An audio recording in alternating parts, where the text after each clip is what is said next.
आपका स्वागत है दोस्तों the word and Christian channel में। आज हम इस वीडियो में बात करेंगे रीइंकार्नेशन मतलब पुनर्जन्म के बारे में। हमारे प्यारे हिंदू भाई और बहनों ने आपको बोला होगा कि पुनर्जन्म कैसे होता है। पुनर्जन्म इसलिए होता है क्योंकि आपको अपने पिछले जन्म का कर्मा को चुकाना होता है और इसका सबूत आप वेद और महाभारत में से पा सकते हैं।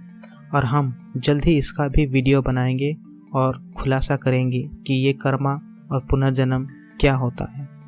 आज हम आपको बताएंगे पुनर्जन्म की शुरुआत किसने, क्यों और कैसे की। लेकिन क्यों हिंदू भगवानों ने पुनर्जन्म का सिस्टम निकाला? क्यों क्रिश्चियनिटी की तरह जो तुम यहाँ पे पाप करोगे वो यहीं पे चुका के जाओगे की तरह नहीं है? इसका जवाब आपको कोई भी शातिर हिंदू नहीं देगा, क्योंकि जो जवाब हम आपको बताने वाले हैं वो बहुत ही हंसने वाली बात है, या उनके भाषा में कहे तो मूर्खता वाली बात है। आप जानकर हैरान हो जाओगे कि ये लोग कितने झूठे हैं और मासूम लोगों को कैसे बेवकूफ़ बनाते हैं उनके झूठे विचारों को फैलाने के लिए। आज हम खुलासा करेंगे इनके और इनके भगवानों के दिमाग का भी, क्योंकि पुनर्जन्म तो आखिर इनके भगवानों ने ही शुरुआत की थी। चलिए पहले आपको सबूत दिखा देते हैं। पुनर्जन्म क्यों शुरू हुआ, इसका जवाब आपको मिलेगा महाभारत के 12वीं किताब शांति पर्व सेक्शन 256 और 257 में। जब आप इस दो सेक्शन को पढ़ोगे यहाँ पे इसका जवाब दिया गया है कि क्यों पुनर्जन्म की शुरुआत इनके भगवानों ने की।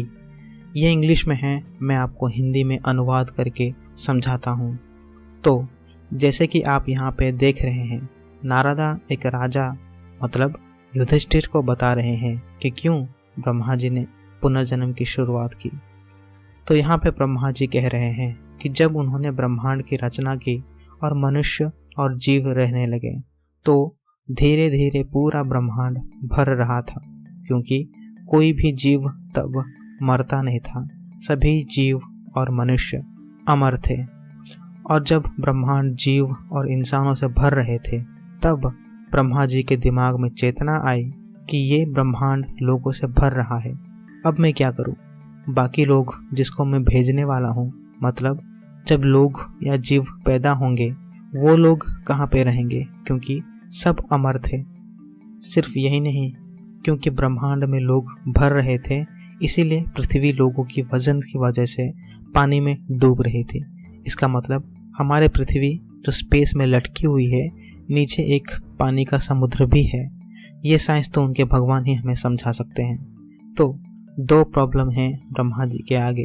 एक, पृथ्वी में भीड़ हो रही थी यानी जगह की कमी थी, और पृथ्वी वजन की वजह से पानी में डूब रही थी। फिर ब्रह्मा जी ने सोचा और सोचा और सोचा, बहुत सोचने के बाद उनको एक आइडिया आया कि चलो लोगों को मार देते हैं, इससे वजन भी कम हो जाएगा और नए लोगों के लिए जगह भी बन जाएगी। तो ब्रह्मा जी ने लोगों और जीवों को मारने लगे। फिर शिवा आए और उन्होंने ब्रह्मा जी को पूछा कि आप सबको क्यों मार रहे हो? क्या आप गुस्से में हो? क्यों मार रहे हो बेचारों को?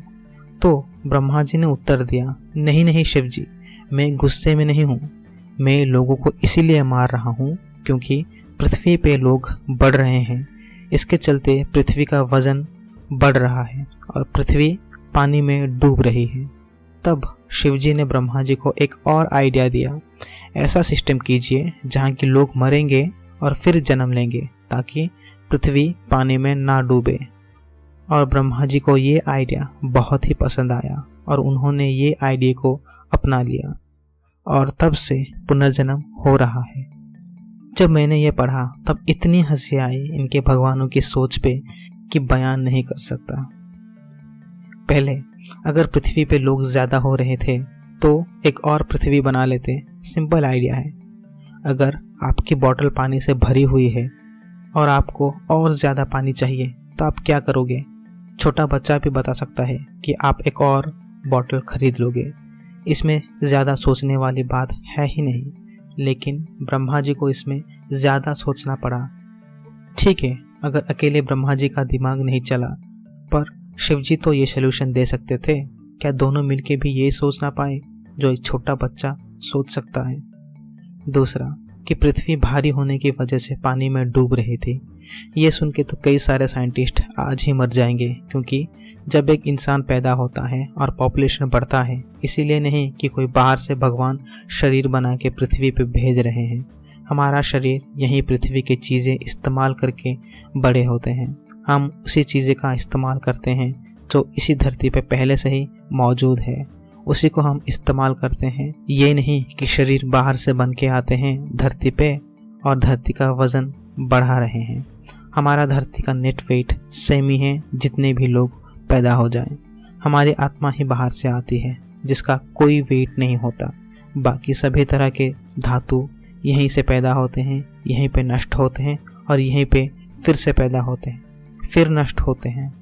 लगता है ब्रह्मा जी को ये पता ही नहीं था, इसीलिए पुनर्जन्म की शुरुआत कर दी। देखा दोस्तों, आज के उग्र हिंदू या कहे तो शातिर हिंदू आपको उनके धर्म के बारे में सभी चीज़ें कभी नहीं बताएंगे, क्योंकि ये सब बताने में उनको शर्म आती है।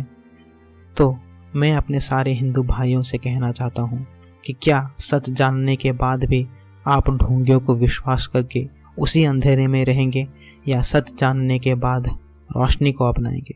जवाब कमेंट सेक्शन में दे दीजिए। धन्यवाद।